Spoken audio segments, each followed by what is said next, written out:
Hey guys. So, we're excited to be here this morning, even though some of us have had a rough day. Do you want to start off talking about that? It seems like every day is a rough day. Hey, I understand. I mean, when you have depression and anxiety, it's like the smallest Never ending. things can set you off and cause you terrible anxiety and ruin your day. I completely agree with that. You just have like some days are worse than others. Some days you have like a very short fuse. Yeah. Yeah. Yeah. And I feel like I'm constantly trying to keep my head above water. It's like a daily struggle to keep my head above water. It's like you never have a break. No, in my brain is just. Can we talk about dementia? Yes. Because dementia is a part of a mental illness, right? Yeah. Yes. And let's just talk dementia, but let's talk about dealing with people that are like us but different from us.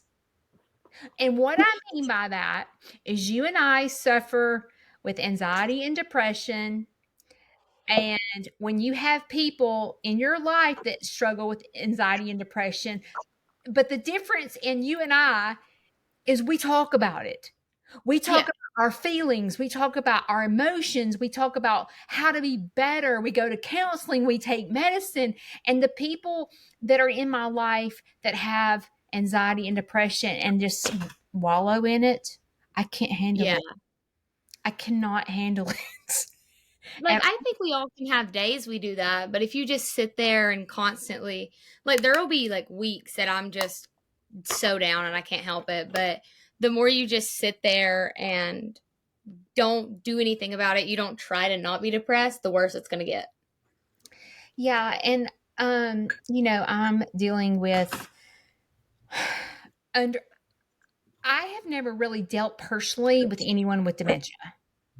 My grandmother had it, but it was like a week. It wasn't like she was 99 years old, woke up one day, was not right, found out she had dementia. I mean, prior to that, there was no signs. So like that's the only thing I've dealt with until now. My great grandmother had it, and it was like we learned, because I was young. I was probably around like 8 to 10, and we'd visit her all the time, but she thought I was my mom. Oh, So she would call me Brandy, and we just like I was taught from like that young age, you just go with it. And then she would talk about, her going scared to of her? Chicago. Were you Huh? scared of her as a kid? No, Okay. because I knew she wasn't. I knew she didn't know what was going on. I knew she thought that like some days she didn't know who my papa was, Yeah. and there were just some days were worse than others. Some days she knew I was Haley, some days she didn't. But it also taught me to cherish what I have, because it shows you like how important certain people are when they can remember certain things. But it is definitely hard to sit there and watch it. Yeah. It's confusing to me because the type of dementia that he has is not like he forgets things. So like it mimics like stubbornness, or it mimics like um laziness. It mimics like stuff like that. And those, like, when you think someone's lazy, it kind of makes you mad when you're trying to kill yourself and they're just sitting there watching you and you're like, get off the couch and give me a hammer. I'm over here standing up on one leg with the ladder trying to put a light bulb in, whatever. It's like Yeah.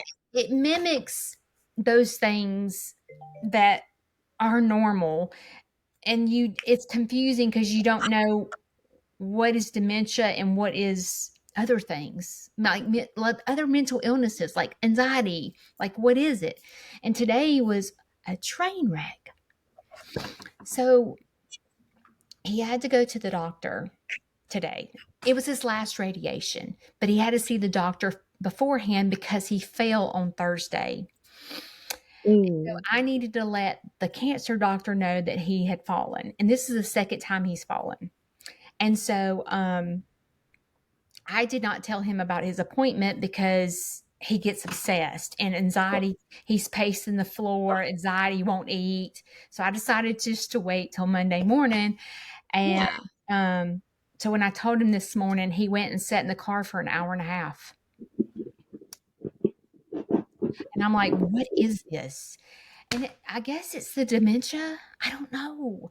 And so then we're driving down the road and we get to the doctor's office and he's full of anxiety. Where's she at? What's she doing? I mean, just like asking me 100 questions. And I'm just sitting there trying. And what's happening is his anxiety causes me anxiety. Does your people, like when you're around people with anxiety, does it cause you anxiety? Well, when people, I mean, I guess it's just certain things make my anxiety bad. We all have different triggers. What triggers to me when people yell. If you are yelling and you are around me, I literally want to punch you in the face. I don't ever want to see you again. I can't stand yelling.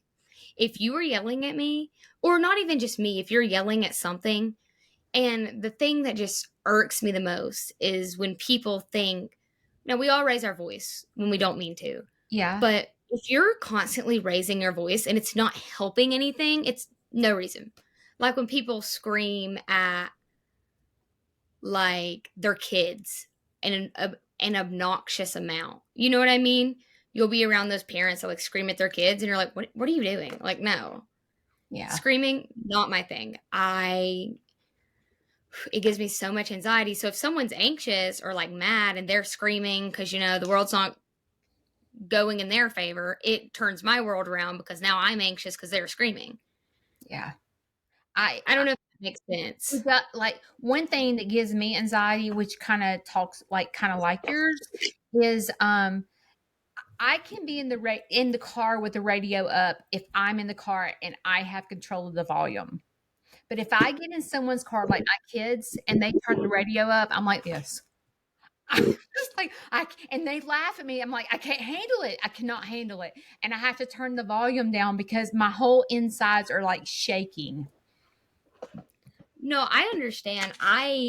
This is going to sound weird, but I feel like it kind of correlates with what you're talking about with Andrew. If I'm putting on country music or excuse me, the music he likes, like he likes Zach Bryan and stuff like that. If I put it on, it doesn't really bother me. But if for some reason, like at night, if he's bringing me home and it's really late at night, I don't want to hear it. I sometimes I just want to sit in silence. And then just sometimes when the radio's on, it literally stresses me out and I like just squirm in my seat. Yep, me too. It's And crazy too. It makes you feel bad. it's weird because when we're in control, it doesn't cause us anxiety. Like if you would have done that at night, you would have been fine. But if he does it, it causes you anxiety. And it's the same exact thing with me. I cannot, when I get in the car with my kids, I literally cannot handle it because they want the music so I loud. But when I'm in my own car, it is blaring. see. I Blaring. don't. I It just depends because there's some days I can't listen to music. I've just got to drive in silence. You do? But it's kind of my time to just decompress Mm-hmm. and like pray and just talk to God. And some days I use it for that. Some days I just kind of like sit there and I just stare at the road and I drive. You ever like pass a stop sign or something? Or like you realize you're like, I passed a stop sign. I don't remember stopping. How about you're driving and you get to your destination? You're like, I don't even remember how I got here. Yeah. You're like, wait, what are we doing? Where are we going? Why I am I don't here? even remember driving to get here. How did I get here? No, I understand. See, I serve, so someone will be like, "Can I have this?" I'm like, "Yeah, sure." And I walk to the back, completely forget why I'm back there. Then I'll bring like everything else besides what they asked for, and then I'm like, "I'll go grab that." Cuz it blanks out of the head. As soon as I walk away, I'm like, not a clue what they said. Yeah, because you're not paying I attention. Is that Well, like I'll hear ADHD? it. What? Is that ADHD? Probably. Like I'll hear it and I'm like, "Okay, yeah." And then As soon as I walk in the door, or I'll get back there and something else will catch my attention and it's dunzos. Yeah. And then I go back out there and they're like, hey, catch up. And I was like, yes. Or it'll click to my head as soon as I see them. Like, there's so many times you can go and like watch me. I will walk out the door, look, and then I'll walk right back in and go grab something because I know I forgot it. Yeah. It triggers mine. Yeah, like when I have people around me that have like depression or anxiety or something like that, I'll start cheerleading. I start like going, you listen, tell me the things that bring you joy. And the person's like, really? And I'm like, tell me what brings you joy. What, because I was doing this to my dad on the way to, he's upset. And I'm like, I'm going to help him get out of this. And I'm like, what brings you joy? And he's sitting there like he's not even understanding what I'm talking about. And he was like, well, I did have joy when I was thinking this was the last day of radiation, but now I don't have joy because I have to go see that doctor. And I'm like, really? And so I start coaching because I want them to stop. And when they don't respond the way I think they need to respond, it causes me anxiety and stress. I'm like, just wallow in your sorrow. If you want to sit there and just be depressed and make yourself a total train wreck, just do it. But I'm not going to sit here and listen to it. I have zero tolerance for it, and it's not good.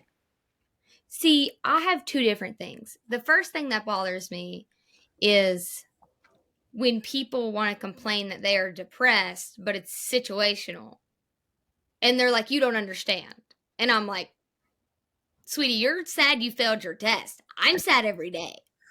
Like every second of every day, I'm just sad.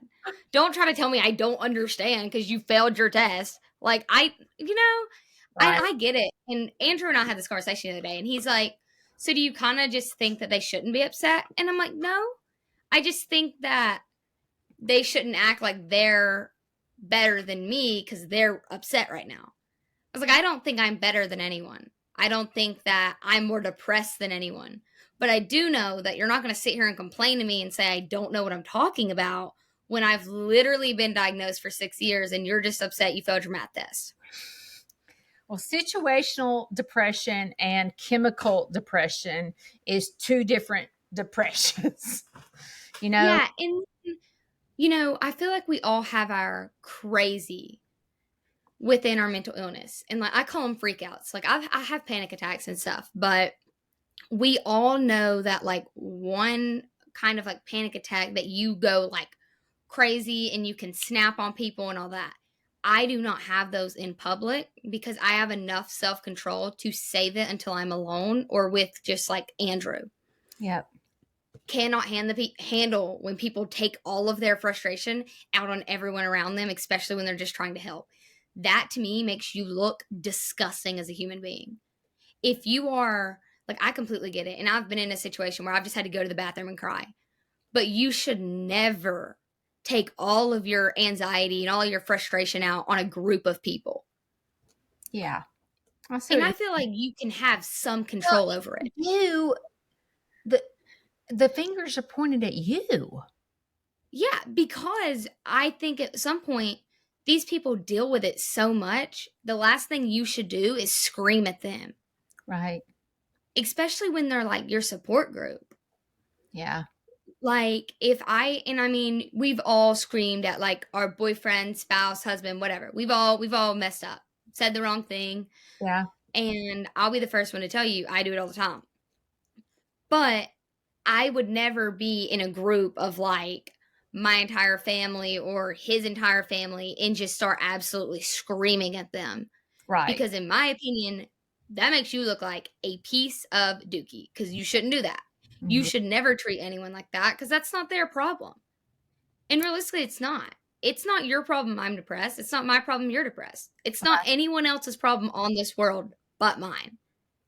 Yeah. So don't be rude to people. Like, you're going to have times you accidentally say things and you're not meaning to. Or, you snap and things, but just being blatantly rude 24/7 to people and blaming it on that, crazy.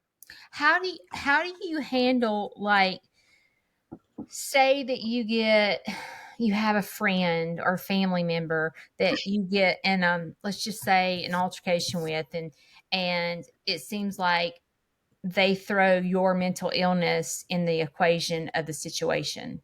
Do you ever get that? Yeah, Taylor will just be like, "Well, you're depressed." What? Like, you're depressed. She's depressed. Yeah. She's Yeah, mental. Taylor does it all the day, all the time, every day, every Really? day. Does it bother you? Yeah. Or do you I like, mean, I've kind of learned to well, not let it. Taylor's your brother. Let's tell them who Taylor is. Yeah. No, I mean, Andrew has told me once. He's like, "Listen, because he told me, he's like, I don't want you to start using this as a crutch." And I was like, "I'm not using it as a crutch. Why do you think I'm using it as a crutch?" He's like, "Well, every time you're upset or frustrated, it's not just because you're depressed." And I thought about it for a minute and I was like, well, it's not. Right. He's right. A lot of things contribute to it. And is it probably why I get upset more like from little things? Like I get upset if my hair doesn't sit on my head right, if my socks don't feel right. That's part of that's the reason, yeah. But how I treat people is not because of that. Yeah. It's not cause of my anxiety or my depression. That is from what I do because of it. Does that make sense? Like my actions are Right. not because of it. I don't Right. know if that makes any sense. It does to me. I think that, like with me, like talking about triggers and stuff like that, I've learned some what my triggers are. Like, I know that if I eat wrong, it causes a trigger. Like, that's a big trigger of mine. If I get around a lot of people and don't have time to breathe by myself, it's a trigger. Um, Yeah. I I I think a lot of mine is PTSD. Like, a lot Yeah. of my triggers are from past, because, I in high school tried to take my life, and so that labeled me crazy to my family and my peers. And so for the longest time to this day, I still have to deal with, you know, Judy's been in the mental hospital. Judy Yeah. tried to kill herself. She has this diagnosis and this, like, I get that.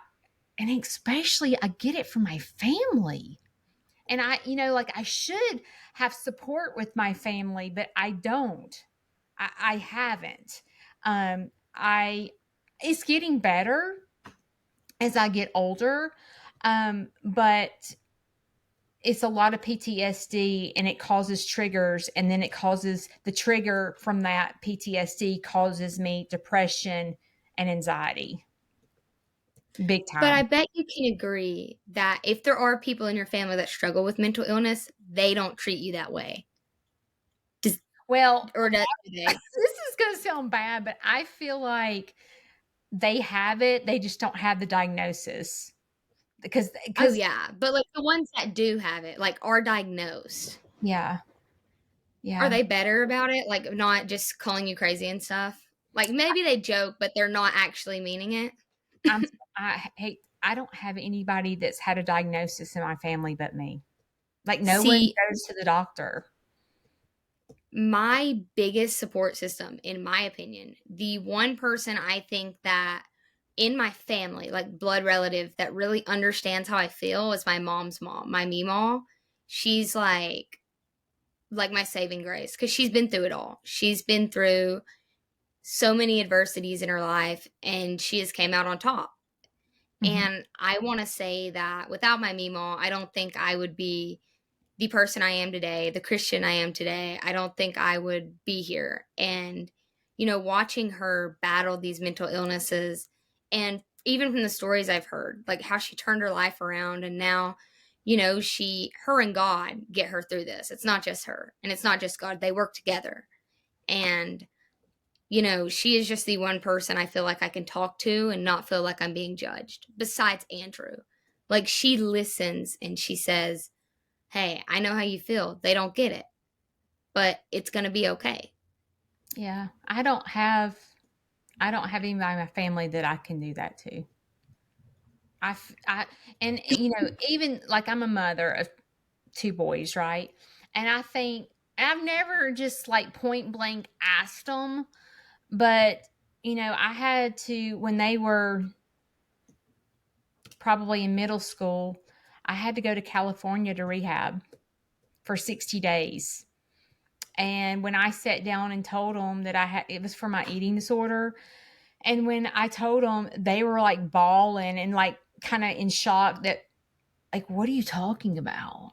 You know what I mean? Like they didn't understand that. I think it's always been of a little embarrassing to them that like they don't just say my mother struggles with mental illness or my mom had an eating disorder. Like I don't think they would have ever told their friends that about me because it was embarrassing to them. And I could be wrong because I've never really just asked them. But if I had I to think you're guess, completely wrong. you do? You want to know why? Because Vanson told Because that does not define you. When I talk about you, the last thing I'm going to say is that, oh, she's depressed or she's anxious. No, because that doesn't define who you are. The first thing that comes to my mind when I think about you, when people, I'll be like, hey, have you checked out Snead's Farmhouse? They're like, what is that? I'm like, oh, well, my friend Judy, she owns it. She has so much energy. She's just a happy, loving person. And we have a podcast together. That is not important. And for things like this, it is important, but that does not define you. You being anxious or you being depressed, that's not your entire personality. And I've had to learn that I have other personality traits. I just have to I find them. guess I guess it's the same, you know, with you because when I found out I was like, Haley? Haley is Yeah. bubbly. Haley is like people person. Haley is on stage. Like I don't see that in Haley. So it was a big shock to me when I found out that you struggled. I didn't understand. I was like, she doesn't fit the mold of a depression. And neither do I. But honestly, I don't think anyone fits the mold. I guess, like, you know, if when you think of someone,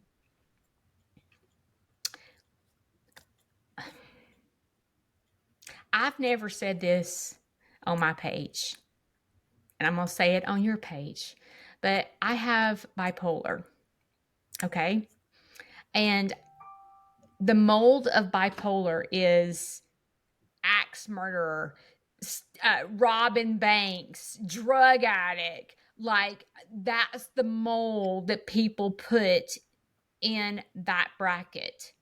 So I have to be careful saying these things because the world doesn't understand what bipolar is. They don't understand a lot of successful people have been diagnosed with lots of artsy people are diagnosed with bipolar.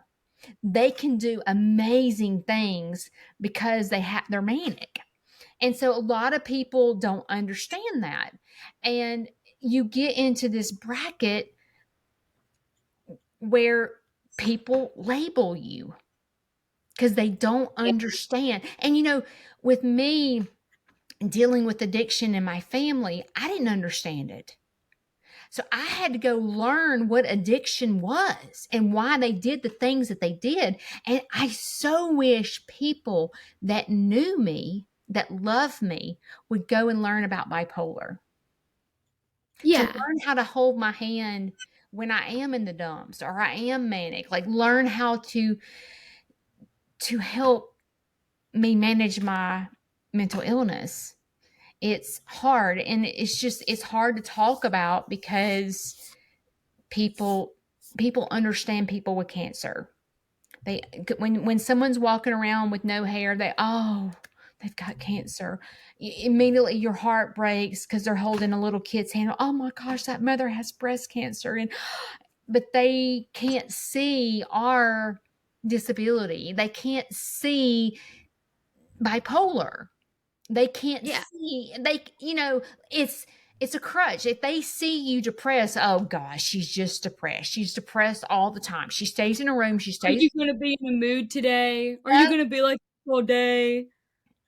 because Yeah. And then it makes you so frustrated. people don't understand. And sometimes when, like me on my farm, a lot of people were like, Lord, how does she do what she's doing? She is doing this and this. And I'm like, oh, if they only knew, they only knew that I struggle with being manic. And I go 90 to nothing. And then I crash. And so it's like, I don't want, like, it's hard for me to say it out loud because I don't want people to go, oh, she's manic, or people like try to judge me by the way I look. Oh, she looks depressed. I can tell by the look in her eyes, she's depressed. And I'm like, don't try to read me because you'll never figure me out. I promise you. Because I Yeah. can be depressed one minute and then be ramped up the next. And it's Yeah. like, don't try to label me. Don't I'm a great person and I have got lots of healing and I've learned how to use bipolar to my advantage. I have. I've learned how to not stay in the bed, and that's why I go live on Mondays and Wednesdays to tell my story, how I got to where I am today. And if they knew the whole big picture, and I'm slowly talking about it, Yeah. but it's hard. And even with my own family, I don't want to embarrass them. I don't want to embarrass Shane. I mean, if Shane's friends heard me say that, oh, you know what I mean? You get Yeah. labeled. So you have to be careful. I understand because I don't want people to look at me and be like, oh, well, she's just depressed or she's just saying it for attention. She's fine. I see her here and she's perfectly fine. She's fine when she's at work. She's fine when she's here. And it's like, yeah, well, the second I get home, I'm literally exhausted because I'm I just have trying had to to, hold it together. yeah, I've had to push everything down. Me too. Me too. Yeah. Even going live,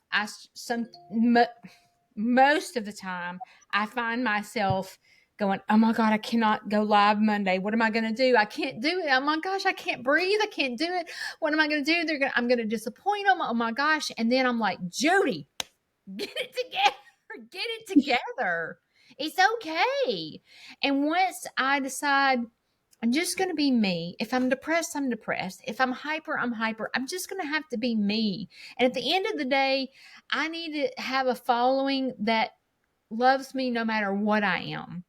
And that's Yeah. what I hope to build is like and people to understand that we do this podcast and talk about what we deal with in hopes to help others. Yeah, because it's not just to help those with mental illness. It's not to just show them that, hey, this is normal and you're not alone. It's also to show those who have to deal with people with mental illness and show them, hey, guys, they can't help this. You have to do better too. Yes, it is. It's just for everyone. It is, and it's something that um, I actually feel like I manage it really well now compared Yeah. to what I used to do. But again, I'm almost 53 years old and have been in therapy since 2010. So, and I have got the right medicine now, and I am more stable than I've ever been in my life. I am. And But that's great. Shane helps a lot with that. He keeps me grounded. He won't Yeah. let me lay in the bed. He's like, get up, you can sleep when you're dead. I'm like, Yeah. get out of my face. You're like, just let me lay down, please. Where's my hammer? I just want to hit you in the head. But he keeps me going. Well, Because we like, if always you got think about that and you say that about Shane, well, that's what you do for Larry. what? Keep him going? You keep him going.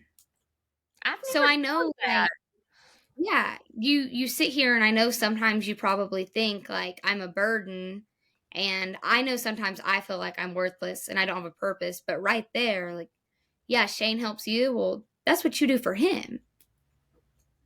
You know, as you just talked about it at the beginning, talking about, you know, him in the car, having to calm him down. You're doing the exact same thing. Everyone has someone or something that helps them do that. And that's why some people are drug addicts. They will self Right. medicate because they might not have a person to help them, Right. or they don't think they do. And they don't realize that they have someone they can help. But by choosing that, they are ruining that bridge too. Yeah.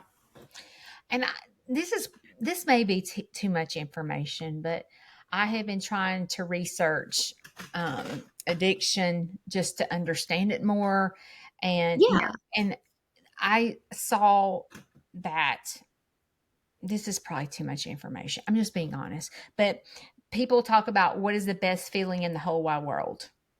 Like they interviewed a bunch of people, and most people say an orgasm makes them feel Yeah. great, and that puts off like 500 endorphins or something like that. Okay, meth, one hit of meth puts out 2,500 endorphins. So, We had that talk in psychology. and you think about that, you're like, well, no wonder they're addicted. You know what I mean? And No. that's why it's so addictive, because you're Mhm. like, you're struggling, or, when you are depressed and you're not getting those endorphins and you feel miserable all the time. Yeah, you feel at ease. And that's why a lot of people smoke marijuana, Yeah, is because it calms them down. yeah, Because, I mean, if you want my honest opinion, it's 10 times easier to go get marijuana off the street than be able to afford medication. yeah. I mean, it is going to Pay a doctor. $60 a month. $60 a month for medicine. Yep. That's not counting the therapy visits, the psychiatry visits. Well, you know how It's not much I counting any. spent yesterday on my medicine? Ooh, how much? $369. See, And I'm like, I'm you're very thankful to saying have good I insurance. have to spend $360 because I'm crazy. Like, really? And See, it's I get the generic though. I get generic, and my insurance covers the rest. I get well, mine was brand name until recently, and it just became generic. But then you have deductibles and stuff at the first of the year. Yeah, I don't know. I just know I swipe my card and I just kind of look and I'm like, great. I cry. Because it's frustrating, because then I think about it and I'm like, I'm paying all this money a month now, not even to think about when I move out, I'm going to have to pay all of this plus, a house payment, or, rent. And it's just kind of stressful, because it's like, oh my gosh. I Because, like, the cost of living is rising, but the pay is not. I remember the most stressful time in my life was your age, where you graduate high school, you're trying to go to college, and then you get like when I was your age, we got slapped with insurance because when we came off our mom's insurance when we graduated high school. So we See, were it doesn't. forced to go get a Now it's job. 26. Yeah. And so, I can remember going, "Oh my God, how am I going to pay my car insurance, my health insurance? Like, how am I going to do all this? My medicine, I can remember the stress, and you feel like you can't breathe, and like trying to manage your finances on top of your mental health, on top of going to school and working, and it's overwhelming. And See, you I don't wish they have would moms at teach home. more. Yeah. I wish they would teach more about finances in I school. And do. here's why I say this. I think every kid should have a job when they turn 16, Yeah. because I think it helps you learn to have a relationship with money. Hmm. And I don't agree with allowances. I just don't agree with it. I don't think you should pay your kid to do chores around the house. That's just kind of crazy to me. Yeah. Like, some people do it, go them, they enjoy it, but I just don't. Not my thing. But I think you should have a job, because money doesn't just grow on trees.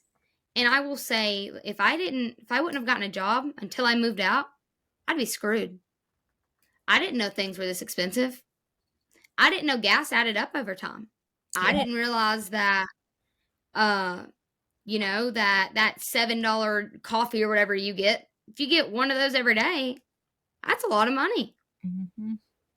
And you don't realize how much money something is and how little money is in your bank account. Like $1,000 now, that's nothing. Right. It's nothing. And it's hard because it's like, well, I have all this stuff I have to pay for, and then I have this and I have that. And then you see these kids that, don't get jobs. And I'm like, how are you going to know what to do? And I just have like this little ache for them. And I'm like, Well, it's almost like just throwing them out there. when my kids turned 17 years old, I took them and got them a credit card that day. And a lot of parents are totally against that. But I'm going to tell Well, you, you got to build up your credit. my kids had credit where none of their friends had credit.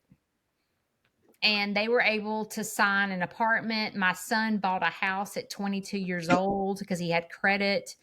I worked really hard to build their credit and explain to them, because I knew that would go, like, if I mean, you want mental problems, get in yourself in financial trouble. You'll have some serious mental issues. Yeah. You will. You will. And it's hard because it's just like, at 17, I shouldn't be worried about how I'm going to afford my medicine. I shouldn't be worried about, what I'm going to do when I have to move out. Rent shouldn't be $1,000 a month for a 1-bedroom apartment.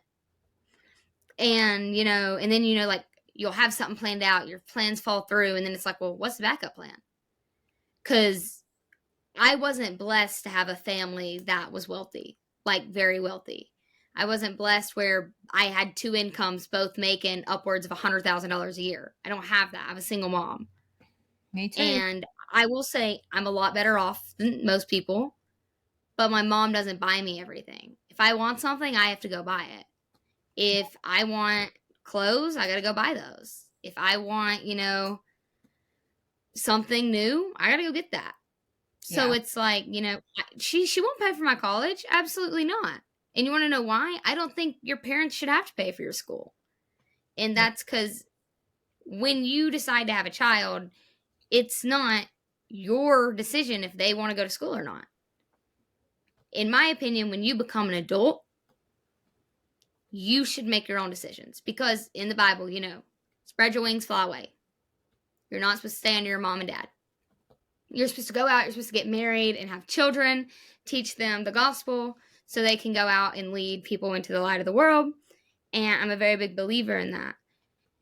And I just think that these people that don't, or that just live with their parents for half of their life, I'm like, why would you want to do that?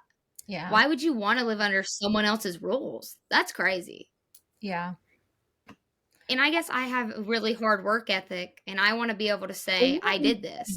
You're very independent, where my kids are very independent. My kids couldn't wait to get out of the house. They didn't want to live with me. It's just, I don't want to have to look back and say, oh, yeah. I mean, it's not a bad thing to have help along the way. That's not what I'm saying. But I don't want to be that person that borrows money from their parents because they spend it all. Yeah. I don't want to show my kids that it's okay to sit there while everyone else does the work for you. It's not how it works. If you want something, you work for it. Yeah. If you want food, you get up and make your plate. It's the same thing with money. If you want money, get a job. Yeah. And I think knowing that has made me definitely more stressed about money because I don't go do anything. I don't want to spend the money to do it. I don't buy myself things. But in the long run, it's going to be worth it. Yeah, it will. I'm going to know what to do. Well, I just feel like financial stability, it gives you independence, it gives you confidence, it sure does help with depression, because that's one less thing that you've got to worry about. And it's just something that needs to be taught and learned at a young age, because when you get out on your own, it's a slap in the face. It's so hard. It is. And I like Andrew, he doesn't have a job, but his parents, they help him, pay for gas and food and all that, with perfectly fine. That's their business, not mine. But to me, it's kind of like, sometimes you almost get jealous because it's like, I have to work really hard and I'm depressed and I have all these family problems going on. And it's like, you got your cake and got to eat it too. Right. And that's like another thing I can definitely say is it's frustrating when it feels like God is just throwing all of these things at you, especially at once. Because in my head, me and him have talked about it, and like, the biggest problem in his life is that, he's a diabetic, which is one of the hardest things I think in the world to deal with. I think it falls up there with mental illness. But for me, it's like, okay, well, I'm depressed. I have anxiety. I have to pay for all this stuff a month. I have to be financially independent. I have to go to school. I have to make phenomenal grades. I have to pay for school myself. I have to get scholarships. I have to do this. I have to do that. And it's like, come on now.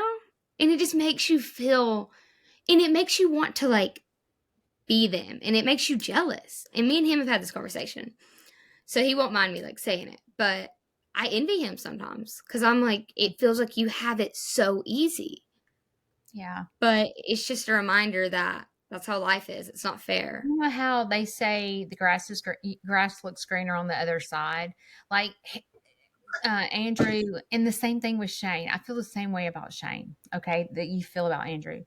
And I sit here and go, you don't like where you feel jealous, but if he sat and said his story, you may not be jealous because there's a lot he deals with. Like he might not, I don't mean this disrespectful, but he may not be as smart as you. Like you don't really struggle Oh to. no, he's not. He's not. I hope he's watching this right now. Like I hope when he edits it, I hope he watches this. The only thing he does is throw up the fact that he has a better ACT score than me. That's what he does. Well, I'm just saying there's things that he struggles with that you're Yeah. good at. You Yeah. might be better at managing money than him because you've had to do it for a long time. So, like, Yeah. if y'all get married one day, you might be the one that's in charge of the money because he might be a free spender. You know what I mean? So, like, and I'm sure he looks at you and thinks he might be jealous of you because there's a lot that you can do that, like getting on stage and Yeah, acting, no, he singing. could really care less. Not his cup of tea. I'm just saying. Good pageant boyfriend though. He is a good pageant boyfriend. He was really, I can tell he is. He Yeah, is. he's great. Phenomenal. What Yeah. a man. Yeah. Okay, so I sleep in a turban, right? This is my turban I sleep in, Uh-huh. and it just keeps my hair, like my curls, from falling out. Well, I left it at his house last night because I knew we were like laying down taking a nap. So I was like, I'm going to throw this on my hair because it was curled. I forgot it. Texted him last night. I was like, Andrew, I forgot my turban. I was like, I can't sleep without my turban. He's like, well, use a t-shirt. He's like, I'll bring it by in the morning. So he came by this morning, and when he got here, I was still asleep. And he was just so sweet, and he had brought it, went out of his way to bring it while he was on his way to Huntsville. And I was like, you're so nice. That is sweet. That is sweet. Yeah. Well, I've enjoyed today's talk. I hope that I know that people are glad that this is back. It's refreshing, in my opinion. It's kind of like a therapy session. It is for me too. Yeah, like I look forward to it. I do too. I It enjoy just it. kind of like releases a lot of anxiety. Mm-hmm. Just And knowing that you're not the only one out there. yeah, and I feel like I think of where I was at your age, and I sure wish I had someone to talk to like me. I wish that I Yeah. had a Judy when I was your age, and I'm glad that we can sit here and talk, and I can encourage you to be the best version of Haley that you can be and get through it and know that you can look at me and go, you know what, she beat it. She's doing good. Yeah. And I hope that it's encouraging to you because you're encouraging to me. Well, you're very encouraging to me. So, And I think like us meeting, it's just another way that God works in mysterious ways. Everything happens for a reason. He knew that day I asked to tour that this would happen. yep. So yeah. All right, guys. Thanks for joining us. We will see you next Bye. week. Bye.